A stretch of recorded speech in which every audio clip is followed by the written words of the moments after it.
new day, everyone. Thank you for tuning in and watching. I am Asia, and this is a response video.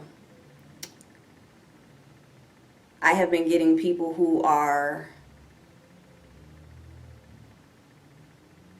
angry, anti-religious people, and also people who are angry religious people. The people who are religious, they're angry because I and other people are not following their religion. And then the anti-religious people are angry because the religious people are pushing religion on people that don't want religion. I get it. It happens. We're on Earth. What I would like to address is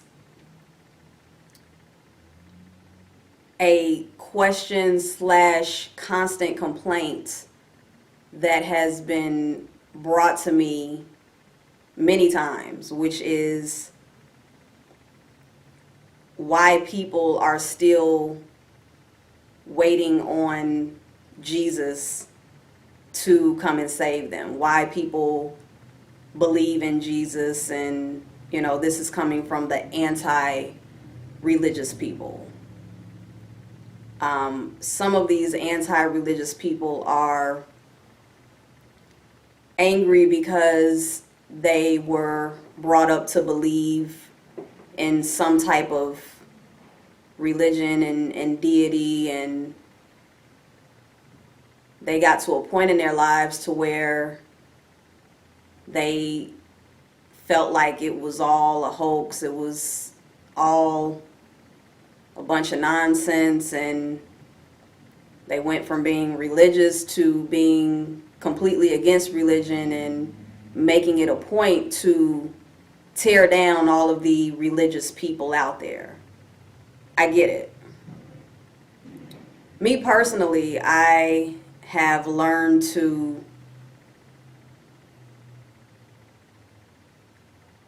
kind of like stay in my lane and just be an observer of what is taking place in the many different categories that exist here on planet Earth.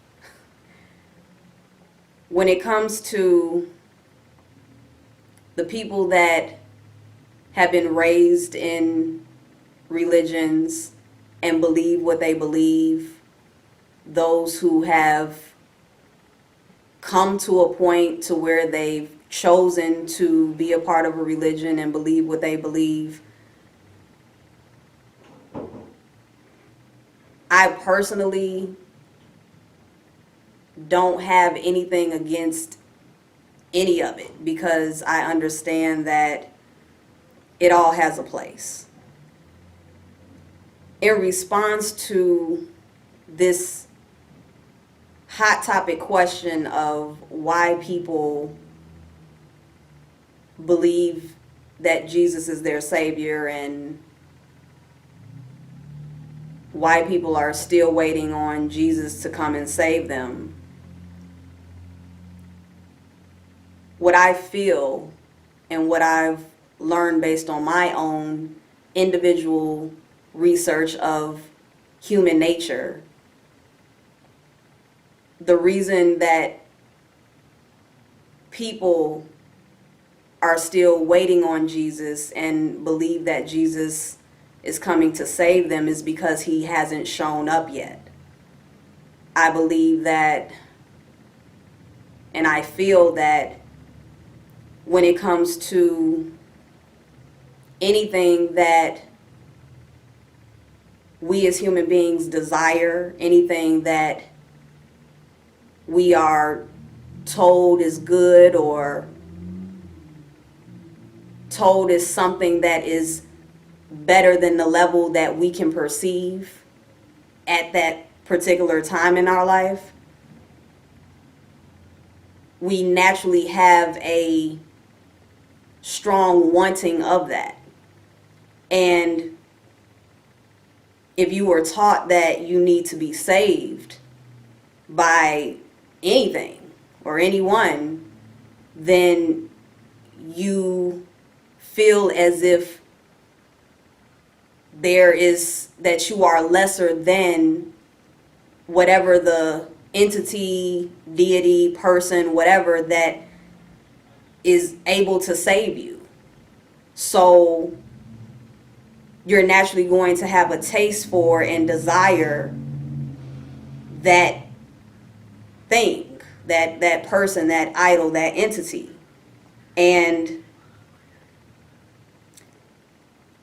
I really don't feel that, a person's desire to be saved by Jesus or anything else is any different than me being hungry. I remember when I used to love chicken. From Chicago. For those of you that know, Harold's chicken is delicious. It's magically delicious. We just know these things. It's a fact. Harold's chicken is delicious. And when I lived in Virginia for like 6 years, I didn't come to Chicago very often. But the times that I did come, I literally craved and desired Harold's chicken as soon as I got off the plane or as soon as I rolled into town. That is exactly where I went. I went straight to Harold's and I got a 6-piece wing with mild sauce, no bread. Thank you. Don't be stingy on the mild sauce. And I felt saved. I felt like the heavens opened up, literally, once I got my fix. And I just don't see that being any different from people that are waiting to get their fix of Jesus, I don't think there's anything wrong with that. Now, there's a possibility that, some people will never get their fix. But who knows? Who knows what the universe has to offer? We don't know. But I think for those that are focused on being angry at those that choose to praise Jesus and wait for Jesus, I think that it's a waste of time and energy personally, because you can't get mad at somebody for not getting their fix of whatever they desire. Because we all have things that we crave. All of us. And once we get our fix, once we get that craving, taken care of, it's over. It's like, okay, it's gone. I got what I needed. And when it comes to Jesus, the longer Jesus doesn't show up, the more pressure is going to build for the desire of Jesus to show up and to be the Savior. And we see that too. The hungrier you are,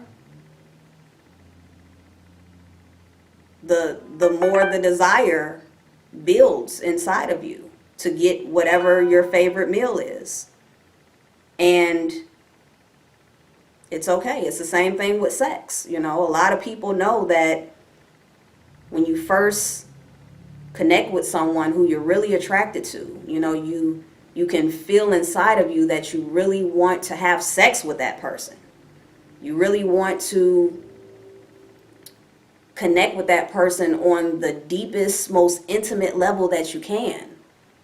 And the longer you go without having that connection, the more that pressure builds to experience that person sexually. And a lot of times after we feel that desire sexually with that person, the attraction kind of fades. You know, we find ourselves saying, I don't think I like you anymore. It happens sometimes, you know. I'm sure a lot of you all out there can relate to that. But it's all the same. Food, sex, religion, you know, it's all about desire. It's all about fulfilling something that is pressured and building inside of us. And it's okay.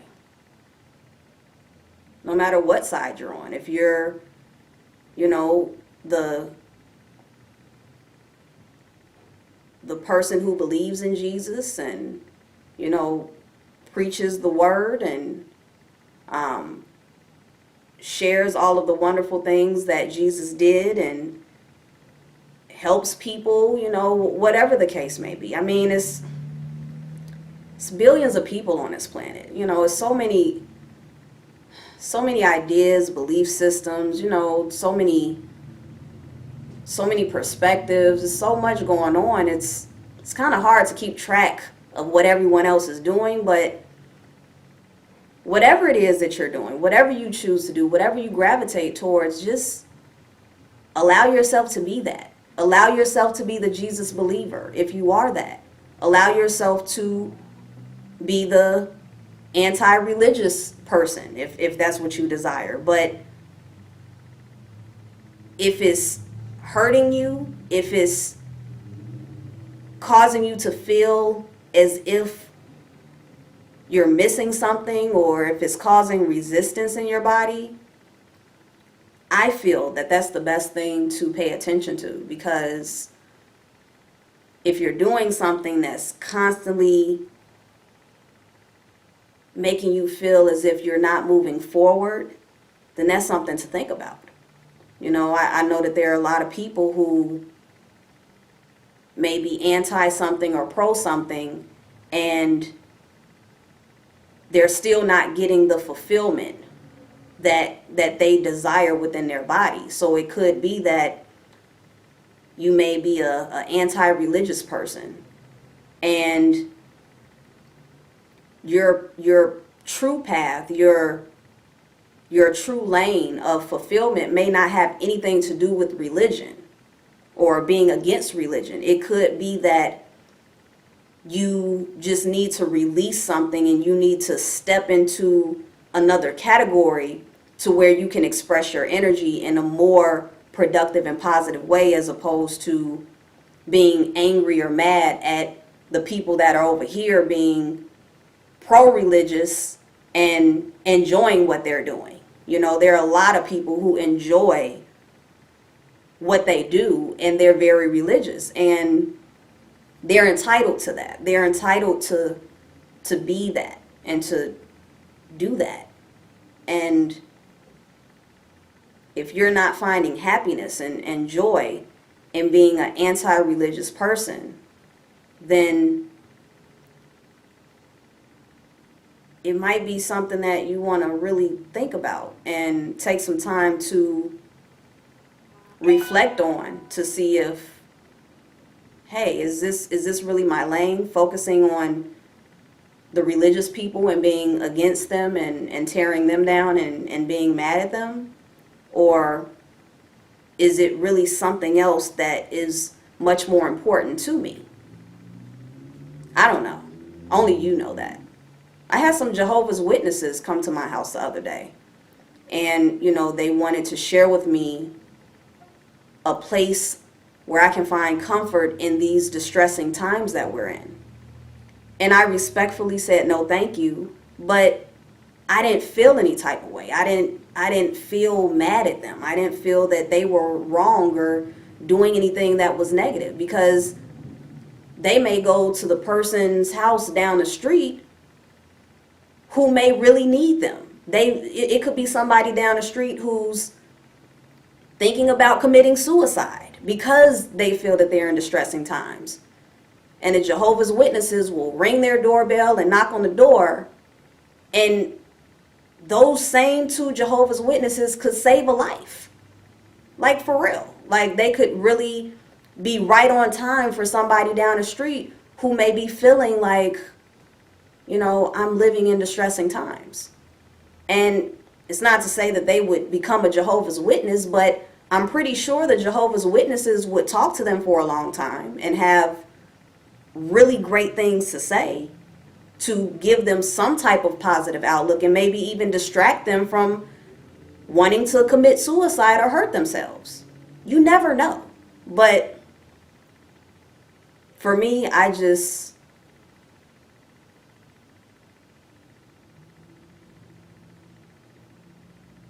listen to my body. I listen to myself. My mind is always going to chatter and talk about things that I know deep down inside don't really mean anything.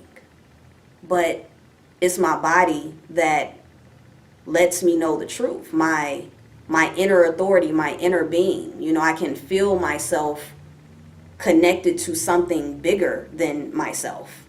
And that's what I try to tune into. And I'm just at a point in my life to where I just understand that anything that exists here on planet Earth is because it's supposed to. And I don't think that there's anything that I'm going to actively be against, because even if I don't necessarily want to participate in it, or I don't want to connect with it, it still has its place here. And I don't need to bother it. I don't need to bother certain categories because they're going to be there. And if I have my own lane, if I have my own unique category that I'm trying to cultivate, then me like stepping out of my lane, stepping out of my category to focus on, condemning somebody else's category, it doesn't work out well for me.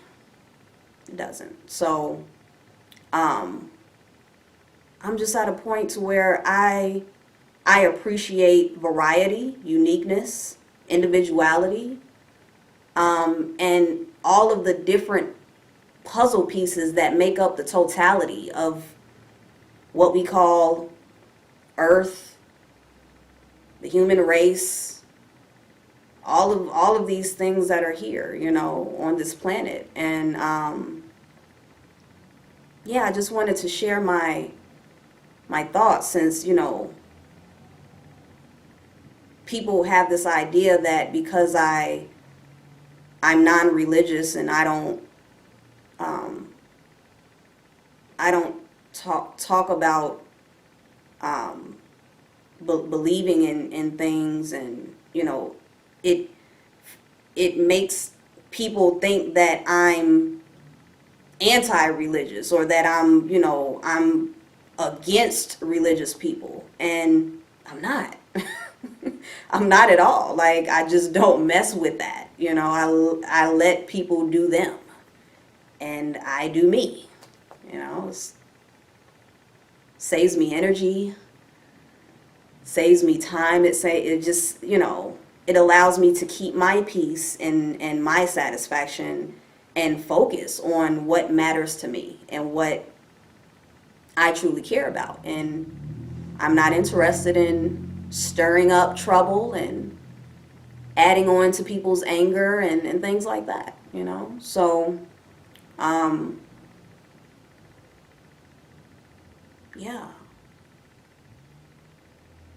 express my appreciation and my gratitude for all religions out there. If you're Muslim, Christian, Jehovah's Witness, Buddhist, whatever you are, it's great. It's great. Like, we have to have all of these categories. We have to have religion, and religion is going to be here until it's just not here anymore.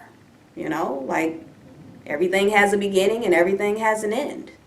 And if something hasn't ended yet, then I guess it's just not meant for it to end yet. So yeah, that's my take on it. And that's about it. So thank you all for tuning in and watching. I hope you got something from this video, and feel free, for the religious people and the anti-religious people, feel free to leave a comment below, express yourself. Free your mind to shine. Until next time.